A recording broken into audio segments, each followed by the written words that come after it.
In the name of God, the Almighty, the Merciful. Praise belongs to God, who sent down the writ upon his servant, and placed not therein deviation, straight, that it might warn of severe punishment from him, and bring glad tidings to the believers who do righteous deeds, that they have a goodly reward, they ever remaining therein, and warn those who say, God has taken a son. No knowledge have they thereof, and nor had their fathers. Grave is the word that comes out of their mouths, they speak only a lie. Then mightest thou destroy thy soul in their footsteps from grief, if they believe not in this narrative. We made what is upon the earth an adornment for it, that we might try them, which of them is best indeed. And we will make what is thereon barren ground.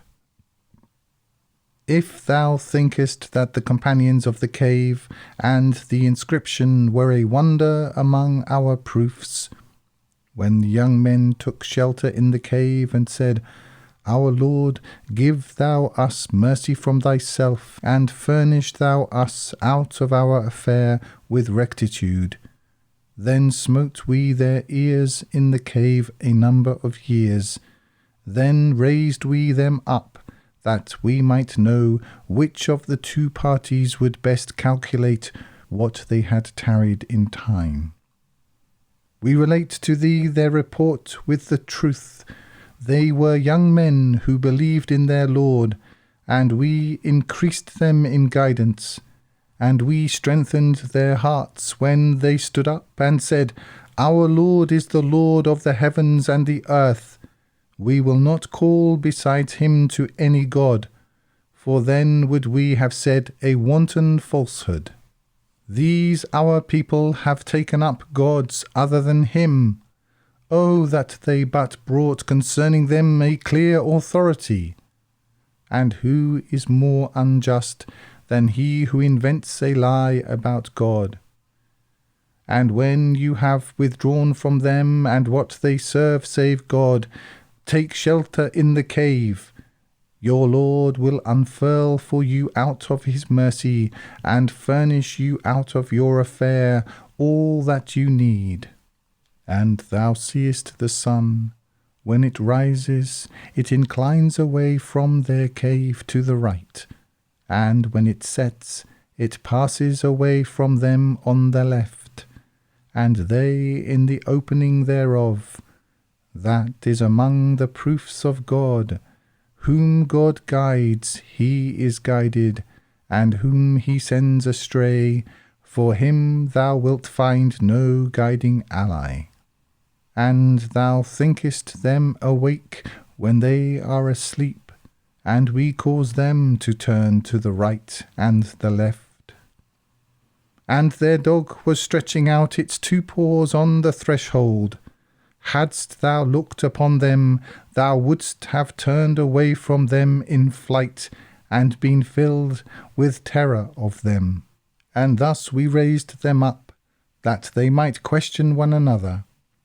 Said a speaker among them, How long have you tarried? They said, We have tarried a day or a part of a day. Said they, Your Lord best knows how long you have tarried. Then send one of you with this coin of yours to the city, and let him see what food is purest, and bring you a provision therefrom, and let him be circumspect, and let not anyone be aware of you. They, if they come to know of you, will stone you, or turn you back to their creed, and you will then not be successful ever. And thus did he acquaint us with them, that they might know that the promise of God is true, and that the hour, there is no doubt concerning it. When they contended with one another about their affair, then they said, Build over them a structure. Thy Lord best knows concerning them. Those who prevailed over their affair said, We will take for them a place of worship. They will say, 3, the fourth of them their dog. And they will say, 5, the sixth of them their dog, guessing at the unseen. And they will say, 7, and the eighth of them their dog. Say thou, my Lord best knows their number. None knows them save a few, so argue thou not concerning them save with a patent argument, and ask thou not an opinion concerning them from any of them. And say thou not of anything, I will do that tomorrow, save if God wills. And remember thou thy Lord when thou forgettest, and say thou, it may be that my Lord will guide me nearer than this in rectitude. And they tarried in their cave 300 years, and they increased by 9. Say thou, God best knows how long they tarried. To him belongs the unseen of the heavens and the earth, how he sees it, and how he hears. They have no ally besides him, and he ascribes not a partnership in his judgment to anyone. And recite thou what is revealed to thee of the writ of thy Lord. There is none to change his words, and thou wilt find no refuge besides him. And make thou thy soul patient with those who call to their Lord morning and evening, seeking his face. And let not thine eyes pass beyond them, desiring the adornment of the life of this world. And obey thou not him whose heart we have made heedless of our remembrance, and follows his vain desire, and whose affair is neglect. And say thou, the truth is from your Lord. Then whoso wills, let him believe, and whoso wills, let him deny.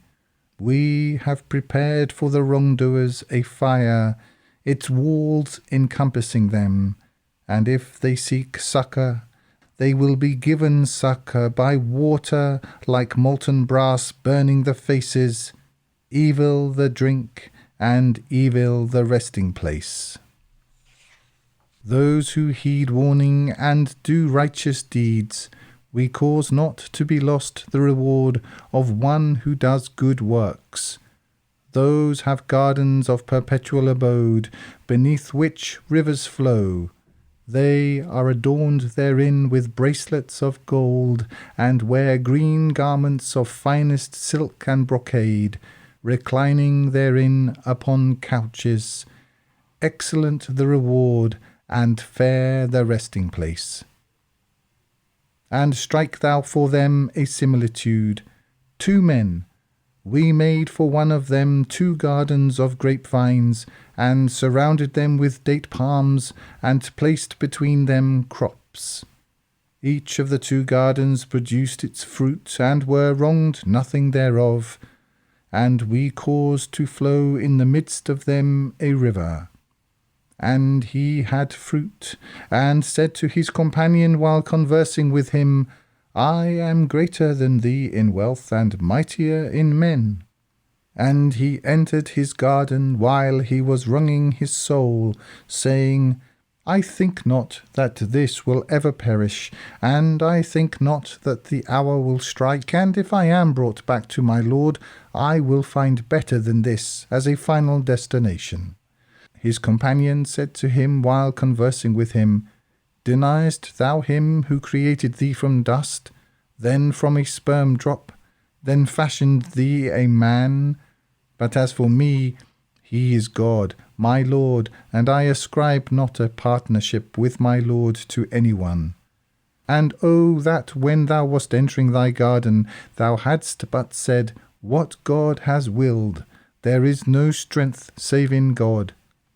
Although thou seest me less than thee in wealth and children, it may be that my Lord will give me better than thy garden, and will send upon it a calamity from the sky, so that it becomes miry ground, or its water becomes sunken, so that thou canst not find it. And encompassed were his fruits, and he began to wring his hands for all that he had spent therein. but it was desolate and in ruins. And he said, Would that I had not ascribed a partnership with my Lord to anyone. And he had no band to help him besides God, and he could not help himself.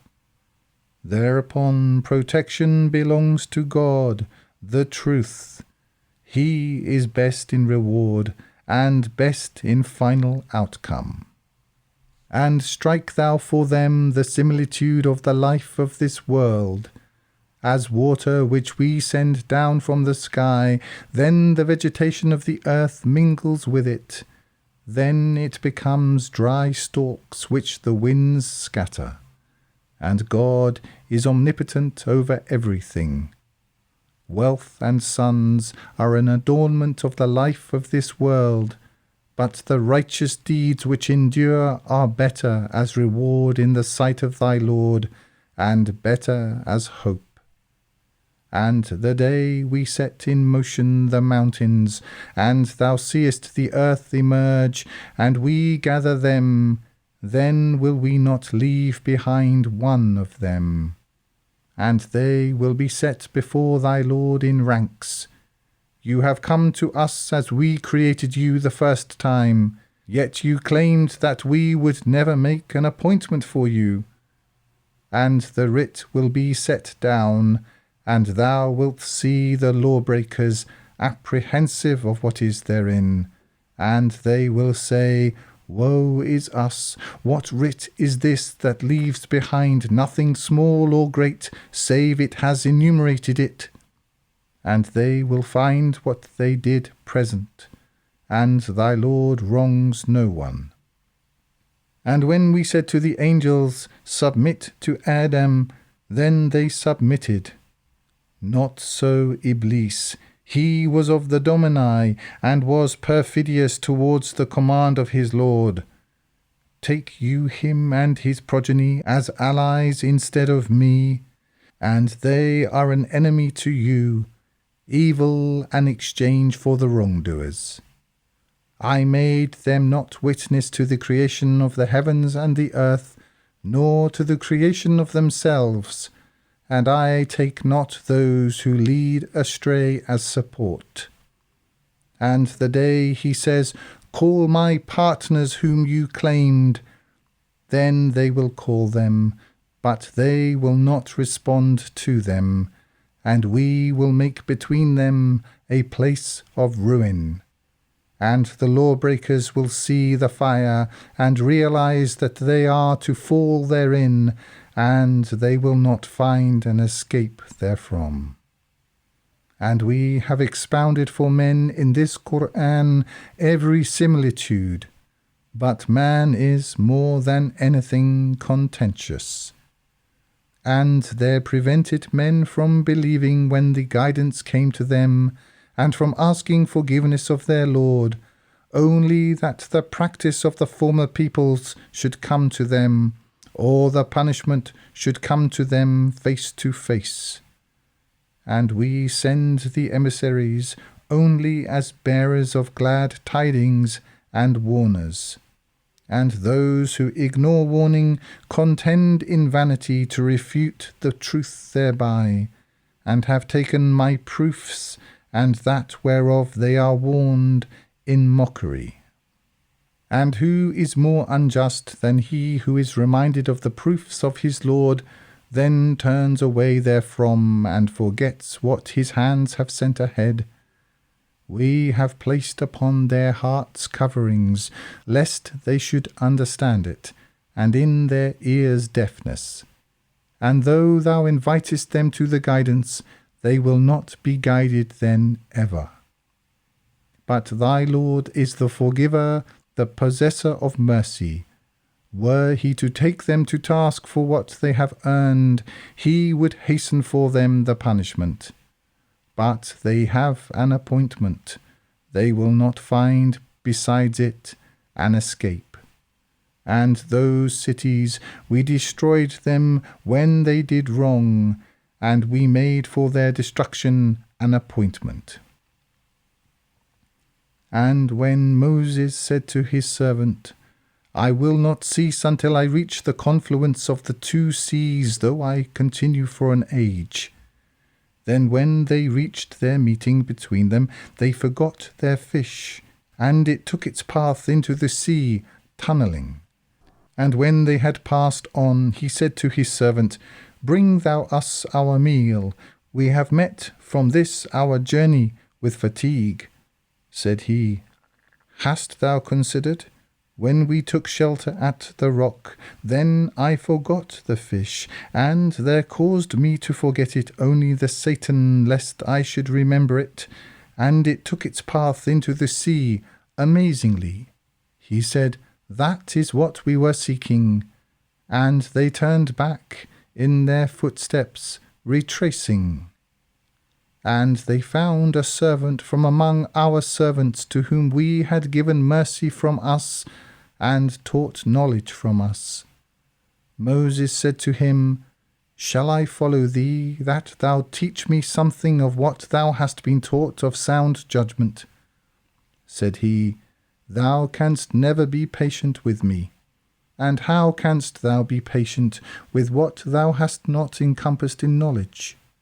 He said, "Thou wilt find me, if God wills, patient, and I will not disobey thee in any matter."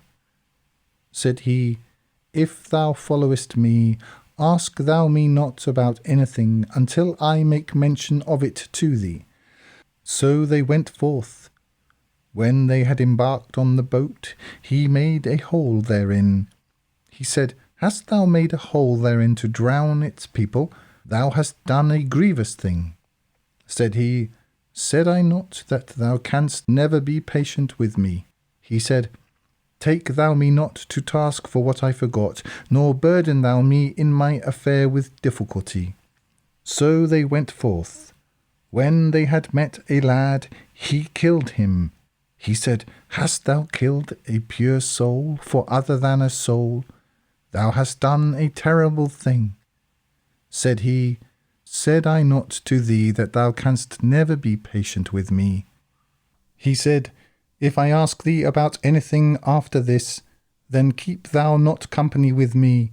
Thou hast attained from me an excuse." So they went forth. When they had come to the people of a city, they asked its people for food, but they refused them hospitality.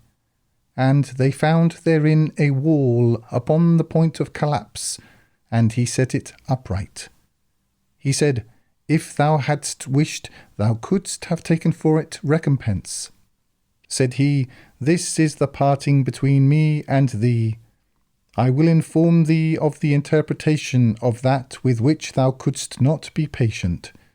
As for the boat, it belonged to poor people working on the sea, and I desired to damage it, for there was behind them a king, taking every boat by force.